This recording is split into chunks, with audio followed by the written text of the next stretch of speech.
कोई कोसने लगे, जब से ये पैदा भया है अंधा है, क्या करेंगे हम इसका, जब से ये पैदा हुआ है तब से तो हमारा दुर्गति हो गई, खाने के लाले पड़ गए, जो धन था वो भी चोरी हो गया।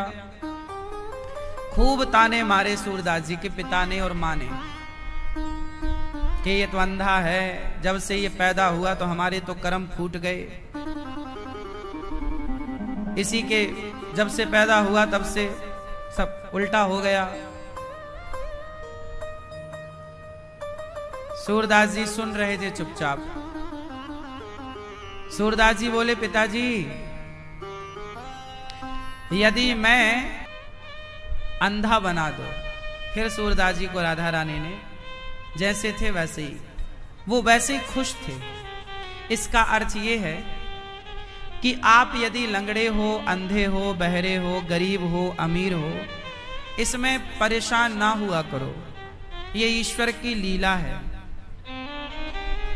आपका उद्देश्य केवल भगवान को पाना होना चाहिए।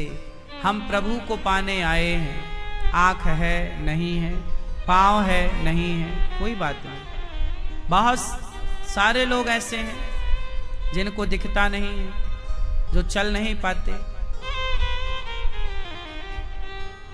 भगवान को पाने के लिए कहीं जाने की जरूरत नहीं है। भगवान से प्रेम हो तो भगवान बाहर के मंदिर में नहीं, मन के मंदिर में प्रकट हो सकते हैं, बस प्रेम हो।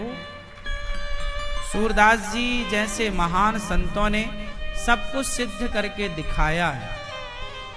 आपका भटकाव मिट जाए। ये दुनिया आप लोग समझते कम हैं। आप लोगों को लगता है हमारा दुख दूर हो जाएगा, हे महाराज हमारा दुख दूर कर दो, कोई ऐसा चमत्कार कर दो हमारा दुख दूर हो जाए। नहीं, क्या सीता माता का दुख दूर हो पाया? कोई चमत्कार आया काम? क्या राम जी का, दशरथ जी का दुख दूर हो पाया? आया कोई चमत्कार काम? जब जगत जननी जगदम्बा का दुख दूर नहीं हुआ, दुख भोगने पड़े, तो तुम्हारा दुख कोई चमत्कार से दूर कैसे होगा? तुम्हारा दुख जो है ये कर्म दंड है। सूरदास जी जैसे संत लोग क्या नहीं कर सकते थे? क्या वो अपनी आंखें नहीं दिया तो था? ली ही नहीं।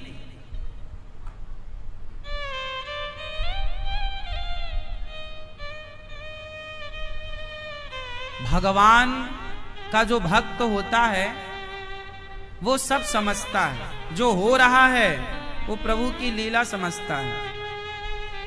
और जो भक्त नहीं है वो परेशान होता है। जो भक्त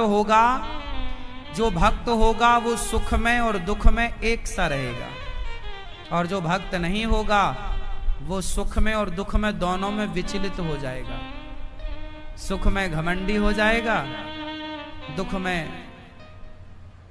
बह जाएगा।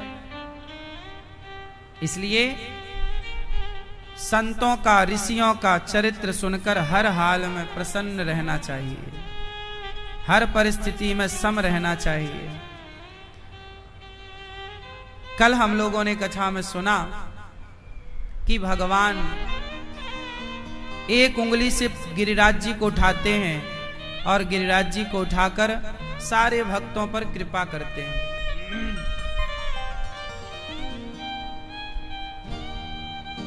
जब सारे ब्रजमंडल में पानी बरसा इंद्र के द्वारा, सारे ब्रजवासी शरण में आए, रक्षा करो पाहि माम, हे प्रभु।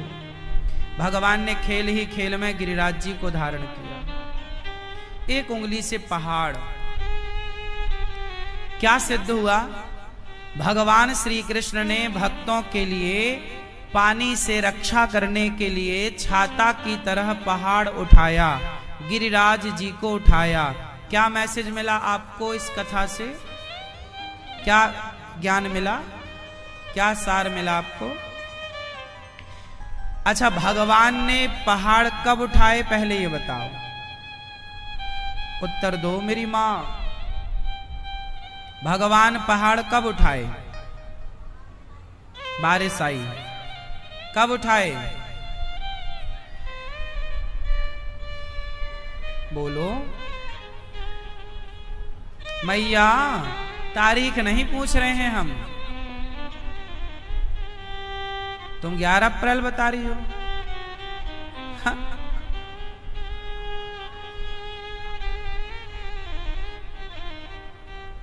भगवान ने गिरिराज जी कब उठाए?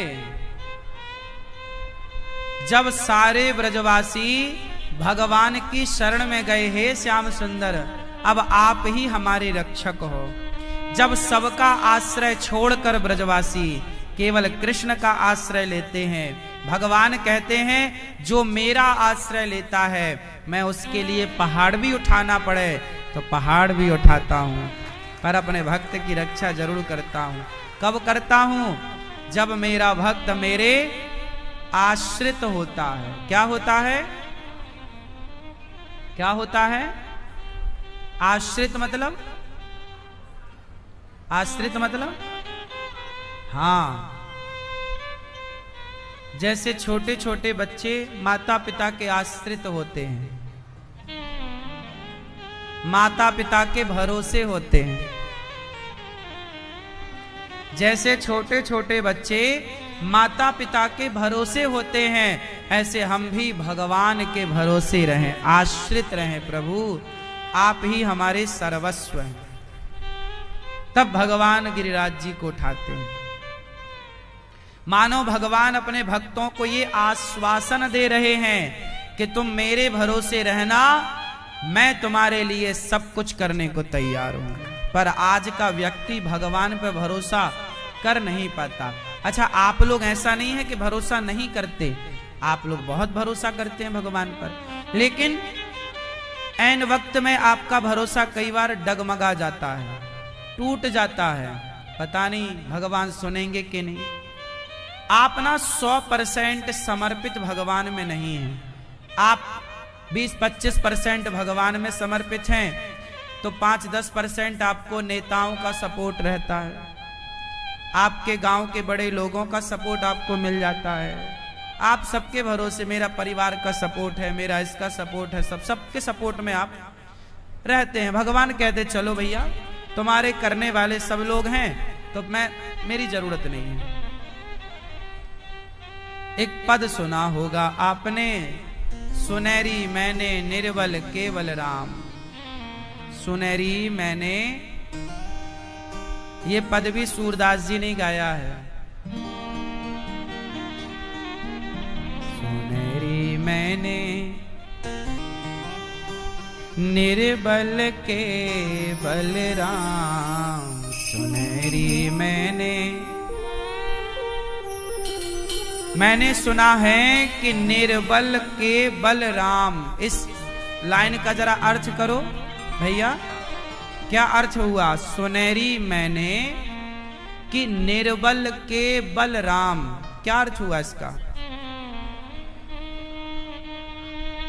क्या अर्थ हुआ दादाजी इस लाइन का? सुनहरी मैंने निर्बल के बल राम, क्या मतलब हुआ? मैंने सुनहरी मैंने सुना है कि जो निर्बल है, जो कमजोर है, जिसका कोई सहारा नहीं, उसका बल, उसका सहारा राम है, भगवान है। सुनहरी मैंने निर्बल के बल राम। निर्बल का बल कौन? भगवान।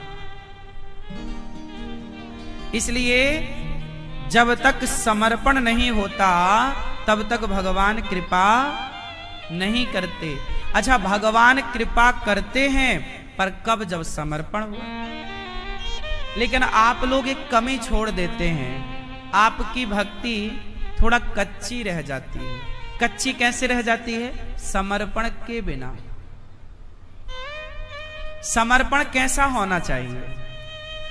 मैया सो गई मेरी मां,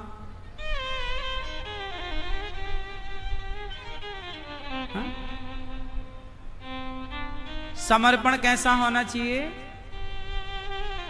मैया मैया ओ मेरी मां, जा रही हो मेरी मैया? टाटा कर लो।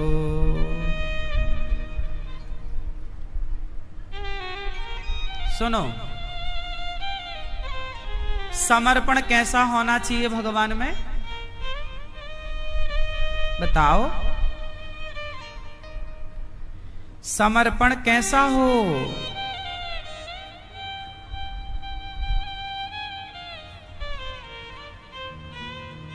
समर्पण हो गोपियों की तरह, समर्पण हो विभीषण की तरह, समर्पण हो अंगद सुग्रीव की तरह। अच्छा, अंगद के पिता को किसने मारा? बोलो जोर से। अब आप बताओ कि आपके बाप को कोई मार डाले और आप उसकी शरण में चले जाएं जिसने आपके बाप को मारा हो, कैसा आप कर सकते हैं? तो ये बताओ कि अंगद के पिता को जब राम ने मारा तो अंगद जी राम की शरण में क्यों गए? अंगद को तो पता था कि राम ने मेरे पिता को मारा है, क्यों गए? आप बताओ, क्यों गए? बोलो क्यों? मैया, ओ पीली मैया, एक ये सो रही है, इस तरफ देखो, ये राम राम। मैया देखो, तुमने सोने वाले बैक्टीरिया छोड़ दिए चारों तरफ, तुम्हारी लाइन के सारे लोग सो रहे हैं।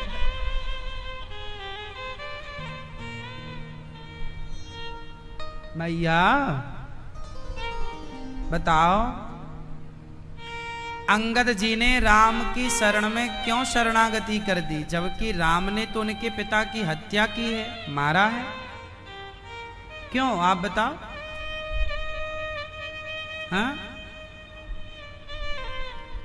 क्योंकि अंगद को ये पता है। अच्छा, अंगद गए नहीं राम की शरण में, अंगद के पिता ने मरने से पहले बाली ने अंगद का हाथ पकड़कर राम के हाथ में दे दिया। अंगद ने कहा, पिताजी इन्होंने तो आपकी हत्या की है और आप इन्हीं के भरोसे मुझे छोड़ रहे हैं। बाली ने कहा, बेटा ये भगवान है, ये जो करते हैं सही करते हैं। बेटा मैं तेरा पिता हूं और जितना अच्छा एक बाप अपने बेटे के लिए सोच सकता है, उतना अच्छा धरती में कोई बेटे के लिए, आपके लिए सोच नहीं सकता।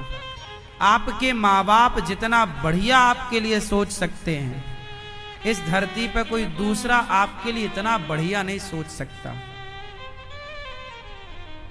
बाली ने राम के हाथों अंगद को सौंप दिया और अंगद ने अपने पिता के वाक्य को निभाया कि मेरे पिता ने सौंपा है तो मैं समर्पण भाव से सेवा करी राम जी की। अच्छा, राम कोई सामान्य मनुष्य तो थे नहीं, भगवान है। बस यही है कि आप भगवान की शरण में रहने लग जाएं तो सुखी हो जाएं, पर आप भटक जाते हैं।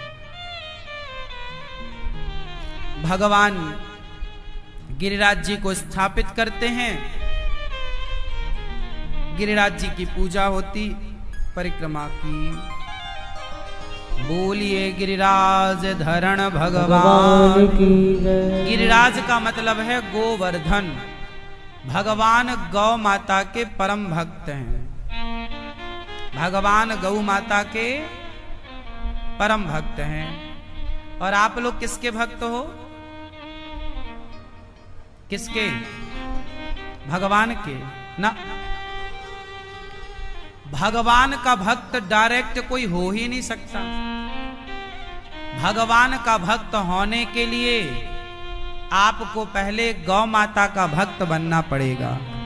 जब तक गौ माता कृपा ना करें, जब तक गौ माता की कृपा नहीं होगी, तब तक गोविंद की कृपा नहीं हो सकती। डायरेक्ट आप प्रधानमंत्री जी से नहीं मिल सकते, पहले उनके पीए से मिलना पड़ेगा। क्यों? पहले वहां जो सिस्टम है फॉलो करना पड़ेगा, डायरेक्ट नहीं मिल सकते आप। उसी तरह भगवान का नाम है गोपाल।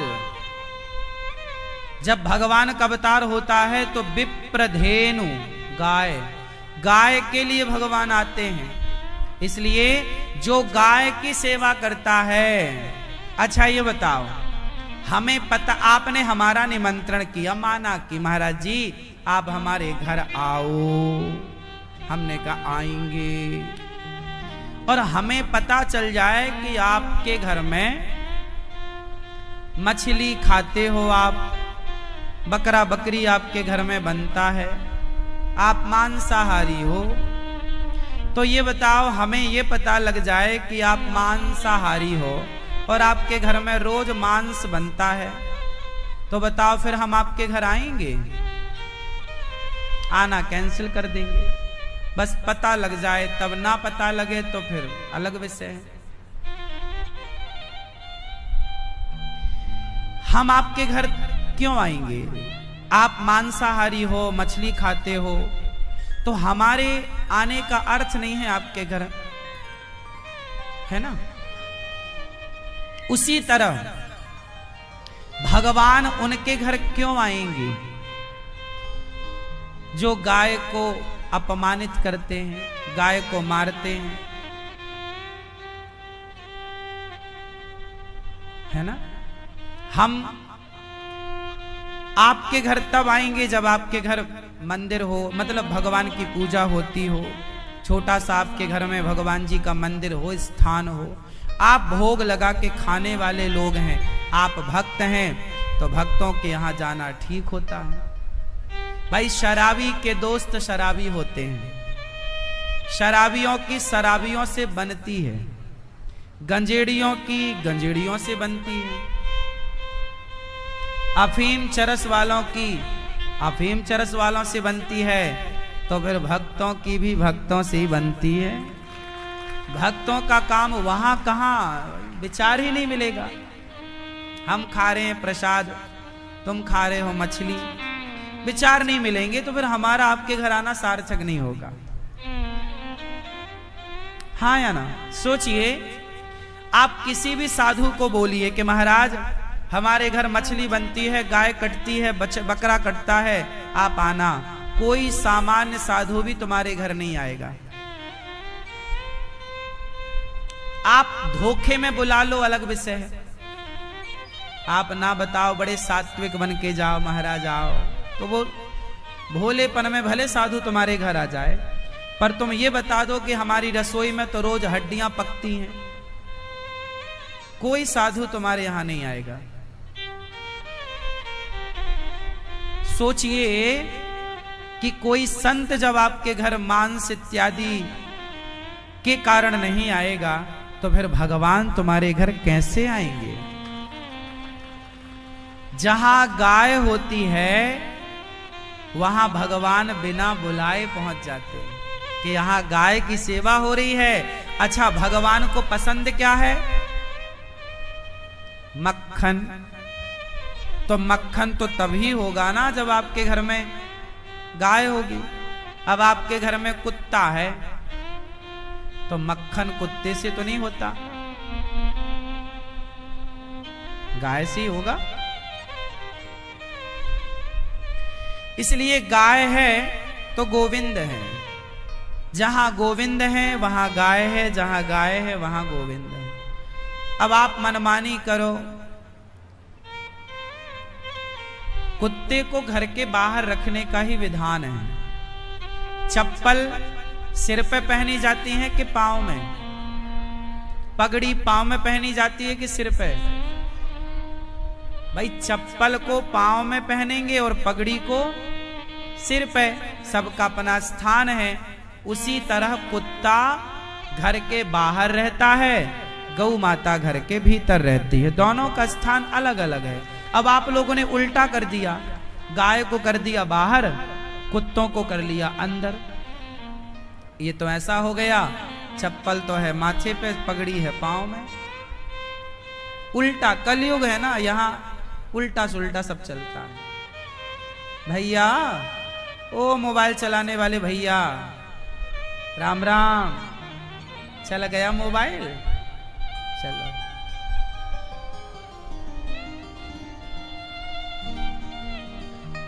तो गाय की जहां सेवा होगी वहीं गोविंद होंगे।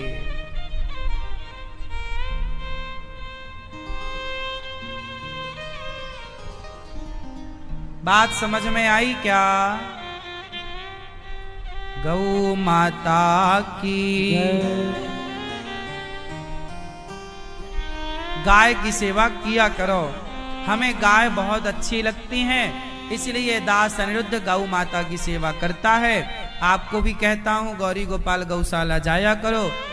अपने नाम की भी एक गाय गौरी गोपाल आश्रम में रखो गौशाला में, ताकि आपकी गाय की भी यहाँ सेवा होती रहे। घर पे आप नहीं रख सकते तो यहाँ अपने नाम से एक रखो।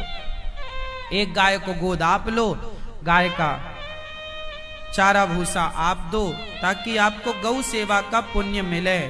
गाय के नाम से भगवान ने अपने लोक का नाम रखा है। भगवान कृष्ण के लोक का नाम क्या है? गौलोक। भगवान कृष्ण गाय के नाम से अपने लोक का नाम रखते, इतना प्यार करते हैं। जहां गौ माता हो वही तो गौलोक है। तो कृष्ण के लोक में जब हम जाएंगे तो वहां हमें गौ माता मिलेगी, और जब मिलेंगी तो गाय पूछेगी आपसे, क्यों धरती में हमारी तुमने क्या स्थिति की? बूचड़ खानों में कटने भेज दिया, पॉलीथीन खाने के लिए आपने मजबूर कर दिया, सारी गौचर भूमियों में लोगों ने कब्जा कर लिया। अब कहीं गांव गांव में गौचर, पहले ना सरकारी रिकॉर्ड में गौचर भूमि होती थी हर गांव में। गौचर भूमि का मतलब है वो भूमि गाय की होती थी, वो सरकारी भूमि होती थी। उसमें गाय बैठती, उसमें गाय चरती। उसके बगल में किसी का खेत है तो वो अपना बाड़ी कर लेता था। लेकिन आज की स्थिति यह है कि सारी गौचर भूमियों पर लोगों ने कब्जा कर लिया। अब गायों की भूमि हो गई खत्म, तो गाय बैठती है सड़कों पर, और जब सड़कों पर बैठती है गाय तो ट्रक वाला आता है, एक ठोकर मार के चला जाता है, उसके पांव टूट जाते हैं, तड़पती तड़पती बेचारी मर जाती है। इस दुखिया गाय के बारे में अब सोचने वाला और सुनने वाला अब कौन है? सबको अपने अपने बच्चों की चिंता है, लेकिन जिसकी चिंता गोविंद को थी उस गाय की चिंता अब किसी को नहीं है। सबको कुत्तों की चिंता हो रही है। बुरा नहीं है, कुत्ते की भी दवाई कराओ, कुत्ते को भी रोटी दो, बुराई थोड़ी है। हमारे हिंदू धर्म में तो कुत्ते की भी रोटी निकाली जाती है, आखिरी रोटी।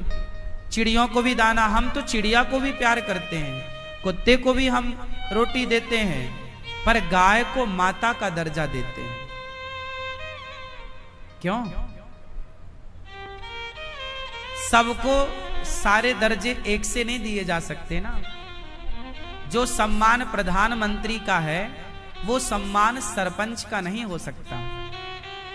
जो व्यवस्था प्रधानमंत्री की है वो व्यवस्था सरपंच की नहीं हो सकती, पार्षद की नहीं हो सकती। सबके पद अलग अलग हैं। गाय का पद अलग है, कुत्ते का पद अलग है। सबको एक तराजू में नहीं तौल सकते ना भैया। सोने की तराजू अलग होती है, सरिया तौलने की तराजू अलग होती है, सब्जी तौलने की तराजू अलग होती है। जिस तराजू से सब्जी तौली जाती है उस तराजू से सोना नहीं तौला जाता, और जिस तराजू से सोना तौला जाता है उस तराजू से सरिया नहीं तौला जाता। आप लोग सबको एक तराजू में लाना चाहते हैं, कैसे आ सकता है? आपकी ये अज्ञानता है। सब एक तराजू में, कुत्ता और गाय एक तराजू में नहीं आ सकती। बात समझो। जो लोग कहते हैं कि हम तो एनिमल लवर हैं, हम एनिमल मतलब पक्षियों से, पशुओं से प्यार करते हैं, आपका प्यार गलत नहीं है। हर पशु पक्षी से प्रेम होना चाहिए। हमें तो हाथी से भी प्रेम है, शेर से भी प्रेम है। हर जीव की हम रक्षा करें, हर जीव की हम सुरक्षा करें, हर जीव के बारे में सोचें। लेकिन गाय से हम सबका पुराना संबंध रहा है। क्या संबंध रहा है? बोलो। गाय से हमारा ये संबंध रहा है कि जब भारत की धरती में सिंचाई की व्यवस्था नहीं थी, आज के 100 साल पहले, जब भारत की धरती में सिंचाई की व्यवस्था नहीं थी, तो पहले फसलें कैसी होती थी? केवल बारिश के भरोसे। पानी बरसता तो बारिश होती, कुएं होते थे, कुएं से पानी निकाला जाता था, वो भी बैल ही पानी निकालते थे। तो पहले के जमाने से किसानों का पेट भरने में गौवंश सहायक रहा है। बैल, पहले की यात्राएं, तीर्थ यात्रा बैलों से होती थी, बैलगाड़ियों से। हाँ या ना? पहले बैलगाड़ियों से ही यात्राएं होती थी। छकड़ा बकड़ा पुरानी परंपरा रही है। तो गाय मतलब बैल और गाय गौवंश है ना। जब तुम्हारी धरती में भरपेट अनाज नहीं होता था, तब तुम्हारे बाप दादा गाय का दूध पीकर, मक्खन खाकर, घी पीकर जिंदा रहा करते थे। गाय ने तब मरने नहीं दिया। जब पृथ्वी माता अनाज नहीं देती थी, आज तो हमारी पृथ्वी माता खूब अनाज देती है। पहले इतना अनाज नहीं था, इतना अन्न पैदा नहीं होता था। तब गाय सबका पालन करती थी। सबके घरों में 20-20, 25-25 गौ माता होती थी। दूध की नदियां बहती थी घरों में। नदियां का मतलब है, कहावत है, मतलब दूध की अधिकता सबके घरों में। पहले सबके घरों में, आज के 100 साल पहले भारत में दूध नहीं बिकता था। जब मैं मेरे देखते देखते मेरे गांव में दूध नहीं बिकता था। मेरे गांव में दूध नहीं बिकता था। सारे गांव में दूध भरपूर हो, इतना दूध होता था कि किसी के घर जाओ तो चाय वाय नहीं मिलती। लो भैया गिलास भर दूध पी लो। चाय वाय कोई जानते ही नहीं था। 100 साल पहले कौन चाय पीता था? सब दूध पीते थे, लस्सी पीते थे, छाछ। आज तो बाजार में छाछ बिकती है साहब, छाछ कभी बिकती नहीं थी। इतना दूध होता था, इतना घी होता था। पहले गांव में भंडारे होते थे ना, तो लोग अपने घर से देसी घी ले जाके दिया करते थे, और तेल का प्रयोग नहीं होता था भंडारों में। देसी घी की पूड़ियां बनती थी गांव में, और भंडारा होता था। आज के 100 साल पुरानी हम बोल रहे हैं, सब कुछ सुना है हमने अपने पुरखों से। हाँ या ना दादाजी? पहले भारत में दूध नहीं बिकता था। बड़े बड़े शहरों की मैं नहीं कहता, लेकिन मेरे देखते मेरे गांव में दूध नहीं बिकता था। फिर मेरे देखते देखते बिकने भी लगा, क्योंकि समय बदल रहा था। हमारा जन्म उस दौर में हुआ, हमने पुराना टाइम भी देख लिया। हमने पंजी भी देखी है। पंजी 5 पैसा, दस्सी भी देखी है, बिस्सी भी देखी है 20 पैसा, चवन्नी भी देखी है। हमारे टाइम पे सब हमने देखा। उसके बाद ये सब बंद हो गया। टीवी का एंटीना हमने देखा, रेडियो हमने देखा। अब आने वाली ये जो आज की पीढ़ी है, ये ना वो एंटीना देख समझ पाएगी, ना वो रेडियो समझ पाएगा, ना वो पंजी समझ पाएगा, ना वो दस्सी समझ पाएगा। क्यों जी? पंजी दस्सी कौन कौन समझता है? पंजी दस्सी समझते हो? समझते हो क्या है पंजी? पैसा था ना, 5 पैसा पंजी, 10 पैसा दस्सी, 20 पैसा बिस्सी। हाँ, आपने तो 1 पैसा, एक नया पैसा भी आप लोगों ने देखा होगा। हमारे टाइम पे नया पैसा नहीं था। हम जब होश संभाले हैं, तब पंजी की एक गोली आती थी, 1 रुपए की 20 गोलियां आती थी। हमने जब होश संभाला है, तब 1 रुपए के 20 कंचे आते थे। हमारे बचपन की शुरुआत यहाँ से हुई, जब पंजी की एक गोली आती थी, टॉफी, संतरे वाली गोली, वहां से हमारा होश संभाला, वहां से पंजी जानते हैं हम। एंटीना घुमाना, टीवी पे केवल 2 चैनल हुआ करते थे, पहले तो DD1, फिर बाद में एक मेट्रो चैनल आया था। हाँ या ना? पहले टीवी में केवल एक चैनल चलता था, DD1। कौन सा चैनल? DD1। सत्यम शिवम सुंदरम।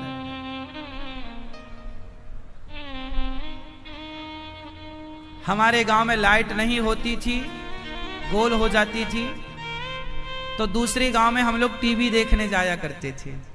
हमने ये दिन भी देखे हैं कि हम टीवी देखने दूसरे गांव जाते थे।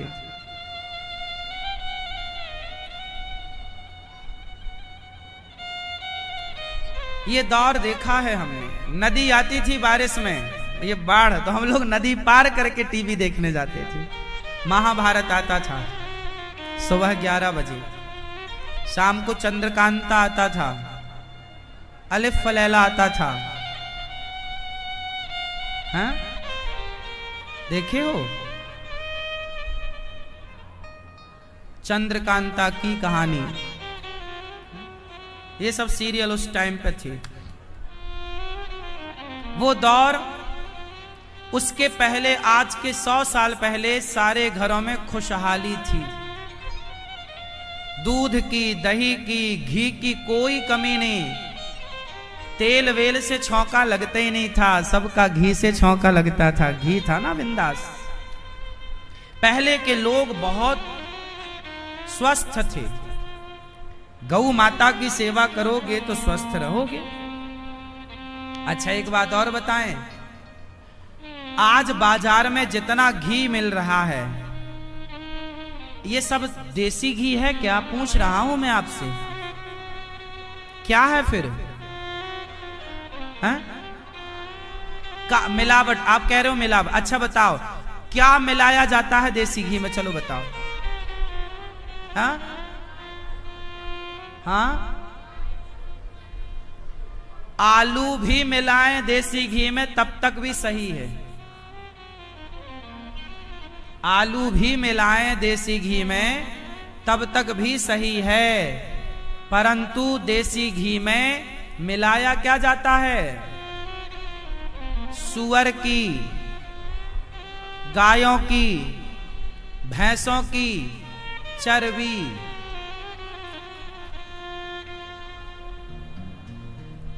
आप और हम कहते हैं हम बड़े शाकाहारी हैं,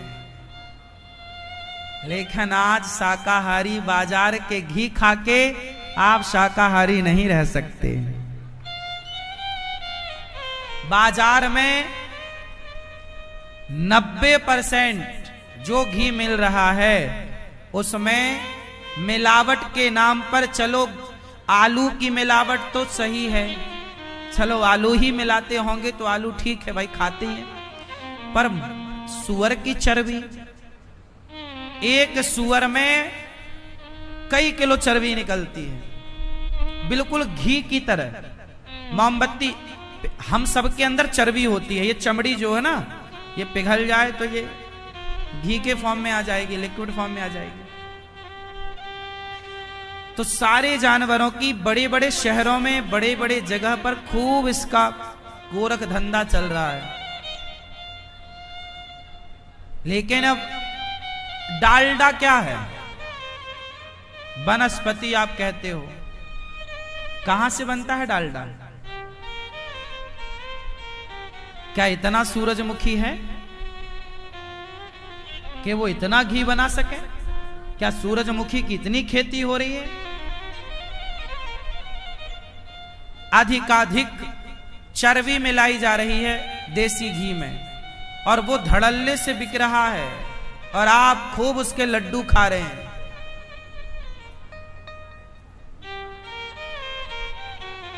आप हवन करते हो, सत्यनारायण भगवान की कथा हवन करते हो तो घी लाते हो बाजार का, पूजा वाला घी, बाजार में घी अलग मिलता है पूजा वाला, वो पूजा वाला घी शुद्ध में चर्बी है, और आप उस चर्बी से भगवान को खुश करना चाहते हैं।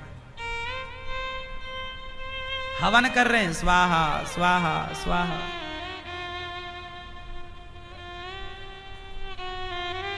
अरे भगवान कब खुश होंगे? जब आपके घर में गाय होगी तो गाय होगी तो घी होगा, शुद्ध घी की आहुति डालोगे तब वो आहुति भगवान को प्राप्त होंगी। इससे तो भगवान कहेंगे हमें सुअर की चर्बी खवाता है। मैया आप बहुत पढ़ लिख गए हैं, बहुत पढ़े लिखे, बहुत तरक्की कर गए। हमारे भारत में आप सब लोग बहुत तरक्की कर गए आप, लेकिन आप खाना पीना भूल गए। बड़ी बड़ी इमारतों में, बड़े बड़े घरों में तो आप रहने लग गए, बड़ी बड़ी गाड़ियों में आप चलने लग गए, महंगे महंगे कपड़े पहनने लग गए, लेकिन आप खाना पीना भूल गए ओरिजिनल।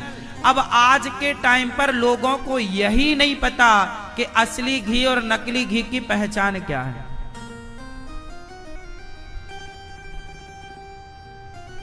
आज तो घी नाक के पास लगाओ तो महकता ही नहीं है,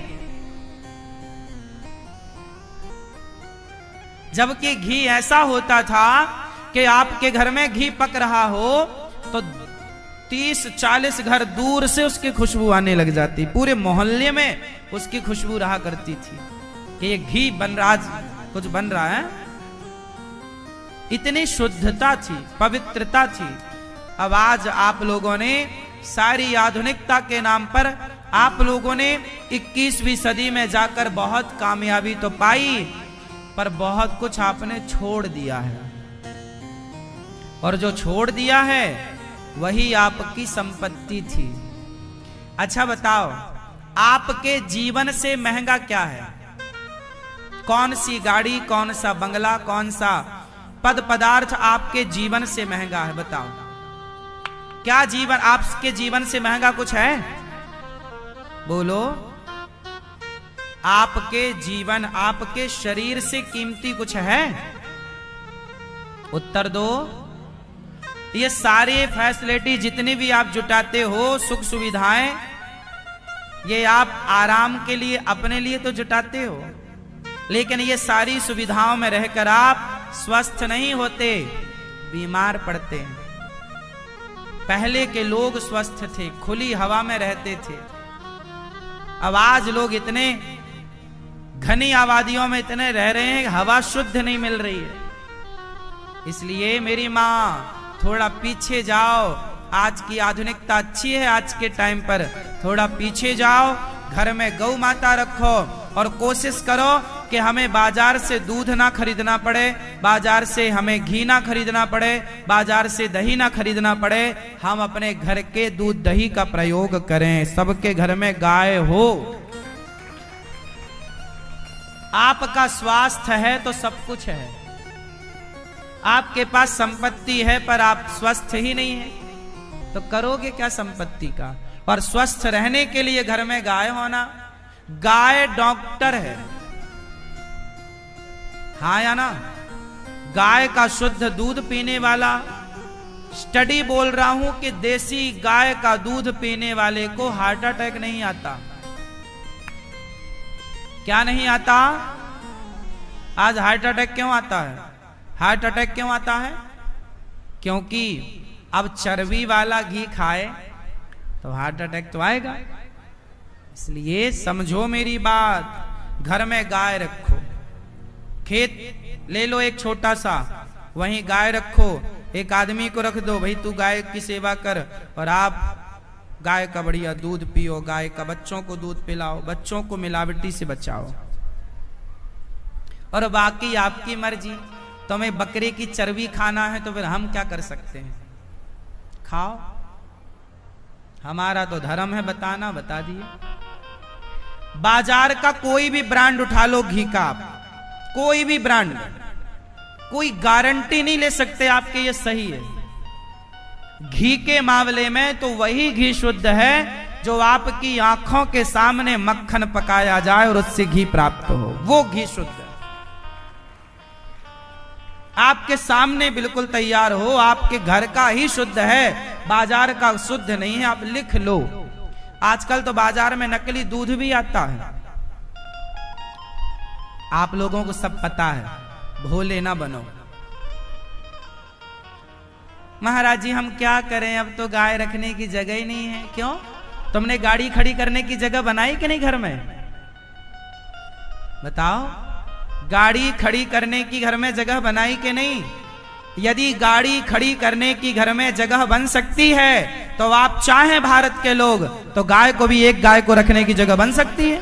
और फिर तुम्हारे बहाने 17 हो सकते हैं, अब कहां महाराज रखें, तो फिर ना रखो।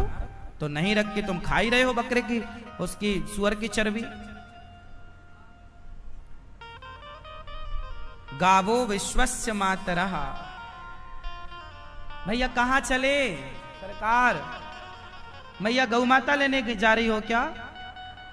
गाय लेने जा रही हो? गाय लेने जा रहे हैं क्या? गाय गुस्सा होके जा रहे हैं क्या? गाय लेने जा रहे हैं? गाय के बारे में सुन के चलो अब भी लेके आते हैं गाय। अच्छा है, बोलिए गौ माता की जय। भगवान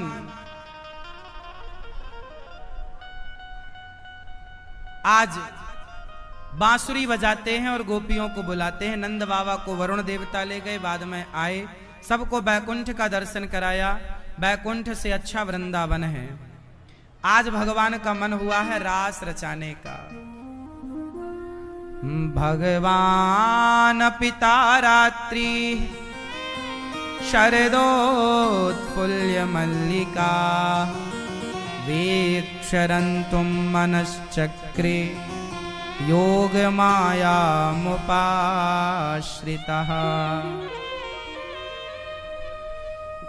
भगवान ने आज यमुना के तट पर सुंदर सी बांसुरी बजाई है। सारी गोपियां काम में लगी हैं और भगवान गोपियों के संग आज रास रचाने का मन बनाते हैं। क्या रचाएंगे भगवान? जोर से रास। आप लोग रास वास रचाते हो कि नहीं? क्या है रास? हाँ? क्या है रास? आप बताओ, सिर्फ आप। हाँ? रास का मतलब क्या है? आप लोगों को एक बात याद करा दी गई, तुम करो तो रास लीला, हम करें तो कैरेक्टर ढीला। इससे आपने रास का अर्थ ही गलत कर लिया। अच्छा एक बात बताओ, रास में जो गोपियां थीं वो कौन थीं? आप सबसे जानना चाहूंगा मैं। मैया सब ध्यान से सुनना और सब लोग बताना। पीछे वाली मैया पीली, बताओ। जो गोपियां थीं जिनके संग भगवान ने रास रचाए, वो गोपियां कौन थीं? कौन कौन कौन थी? कौन थी? वो गोपियां, देखो गोपी कौन हो सकता है? आप कौन हो? स्त्री हो या पुरुष या कौन हो? आप कौन हो? क्या आप कौन हो? स्त्री। आप कौन हो? पुरुष। जो स्त्री है और जो पुरुष है वो गोपी नहीं हो सकता। गोपी कौन हो सकता है? जो ये भूल जाए कि मैं स्त्री हूं, मैं पुरुष हूं, जो अपने स्त्रीत्व को भूल जाए, जो पुरुष ये भूल जाए कि मैं पुरुष हूं, जो स्त्री पुरुष अपने आप को भूल जाते हैं, केवल एक भगवान शेष याद रह जाते हैं, वो गोपियां हैं। अपने आप को भुला देना, अपने आप को अपने आराध्य में लीन कर देना, एकीकरण हो जाना। मिश्री का ढेला पानी में घुल जाए तो मिश्री का ढेला पानी में घुलकर पानी हो जाता है, वो ढेला खत्म, ढेले का अस्तित्व खत्म। उसी तरह पुरुष का अस्तित्व और स्त्री का अस्तित्व मिट जाए, सिर्फ एक कृष्ण की याद रह जाए, केवल कृष्ण का स्मरण रह जाए, संसार का हर स्मरण ज्ञानी जस आपन तस दूसर जानी। जो जैसा होता है उसे संसार वैसा दिखता है।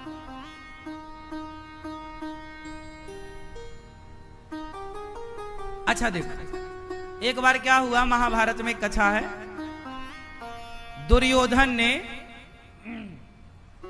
एक गधे को सजाया, एक गधे को सजाया, सुंदर पीतांबर उठाया, गधे को बढ़िया तिलक लगाया और गधे को बिल्कुल गाय की तरह सजा के ले गया। गधे को ऐसा डेकोरेट किया उस दुर्योधन ने कि वो गधा गाय की तरह दिख रही है। और दुर्योधन को लगा कि जब धर्मराज युधिष्ठिर प्रणाम करेंगे गाय समझ के तो फिर मैं हटा दूंगा, फिर मैं ताली बजा, हंस देखो गधे को प्रणाम कर रहे हैं। तो वो समाज में उपहास उड़ाना चाहता था, मजे लेना चाहता था। तो युधिष्ठिर जी के द्वार पर एक गधा तैयार करके दुर्योधन लाया। धर्मराज युधिष्ठिर जी आए और उन्हें अपने प्रभु का दर्शन हुआ उस गधे में। जय हो मेरे श्याम सुंदर, जय हो मेरी प्रभु। भगवान का दर्शन किया। धर्मराज युधिष्ठिर तो सब में भगवत दृष्टि रखते थे, तो उन्होंने अपनी दृष्टि से उस गधे को देखा। उस गधे को देखा कि ये भगवान है। तो युधिष्ठिर जी ने क्या देखा? भगवान।